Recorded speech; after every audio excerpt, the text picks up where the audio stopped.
Welcome to another training Activia video here.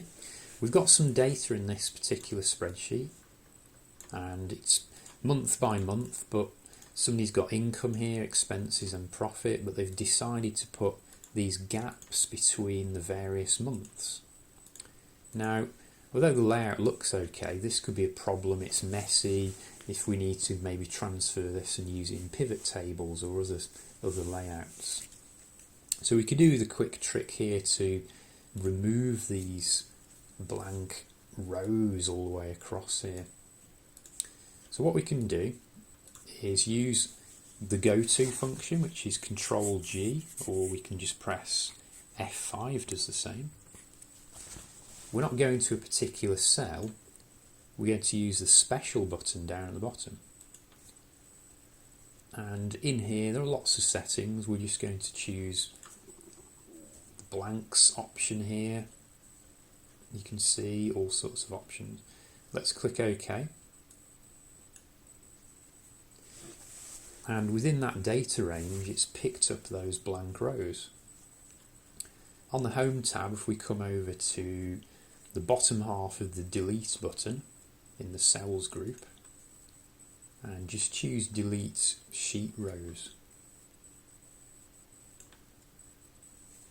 And that nicely takes out that set of blank rows for us. We do lose those totals, the quarterly totals, but we're going to fix that in a slightly better way now as well. If we wanted that sort of information, maybe we should be using something like the Subtotals utility. So I'm going to quickly add a new column here, just insert a blank column. Let's call that QTR, and we want QTR1. Get this down to here, being careful that it's just a copy cells. QTR2.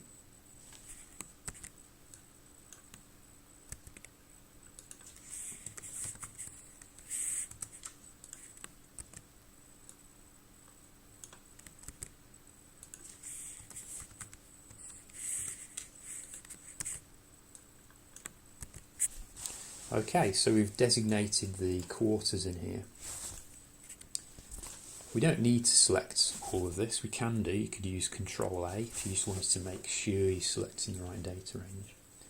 And then we go on the Data tab at the top, and over at the far right we've got, in the Outlined section, we have the utility called Subtotal. Clicking onto that button, we have a pop-up here, and it says at each change in. Now we've made sure these are sequenced properly, but if we change that to QTR now for that field heading, at each change in quarter give me a sum total of income, expenses and profit. We don't want a page break because there isn't that much data in my small example here. Click OK.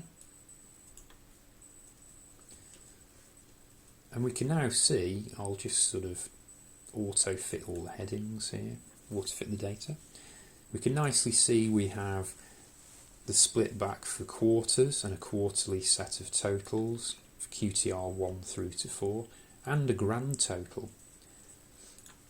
Subtotaling is great because it also creates grouping levels for you here. If we hit button 1, it's just the grand total. Button 2 is your quarterlies and the grand total. Button 3 shows you all the data. What's good with this, if I go back to button 2, if I do Control P for print preview, this is exactly what comes off on the paper, and just back arrow.